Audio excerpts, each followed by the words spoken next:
બીજા રાઉન્ડ માટે સીટ જાહેર કરવા માટે આવેદનપત્ર આપ્યું। આજ રોજ NSY દ્વારા હેડ ઓફિસ ખાતે પ્રથમ વર્ષ કોર્સમાં બીજા રાઉન્ડ માટે સીટ જાહેર કરવા અને વિદ્યાર્થીઓને GCAS પોર્ટલ પર પડી રહેલી તકલીફના બાબતે આજ રોજ ભારે સૂત્રોચ્ચાર સાથે આવેદનપત્ર આપ્યું છે।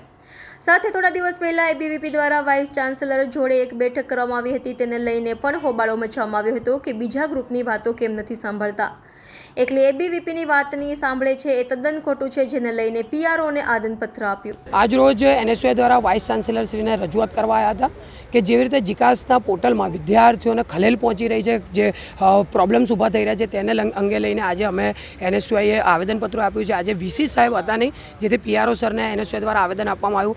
અમારી માંગ એ જ હતી કે જીકાસના જે ધાંધ્યા છે, LLBના ફોર્મ ચાલુ નથી થતા, વહેલી તકે ચાલુ કરવામાં આવે અને સાથે કોમર્સ ફેકલ્ટીમાં 1400 જે સીટોનો વધારો કર્યો છે અને પહેલા રાઉન્ડમાંથી જે વેરિફિકેશનમાં વિદ્યાર્થીઓ નથી આવ્યા તેનું ડિક્લેરેશન વહેલી તકે કરવામાં આવે, તેનું કટ ઓફ જાહેર કરવામાં આવે, કારણ કે જે 12 પછી વિદ્યાર્થીઓ છે તે મૂંઝવણમાં છે।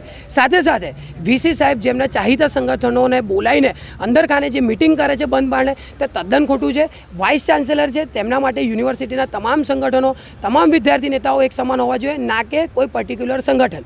એટલે અમારી માંગ છે કે તમામ વિદ્યાર્થી સંગઠનો જે અવાજ સાંભળે, તેમની રજૂઆત સાંભળે, ત્યારબાદ જે વિદ્યાર્થીઓને તકલીફ પહોંચે છે તેનું નિરાકરણ VC સર લાવે।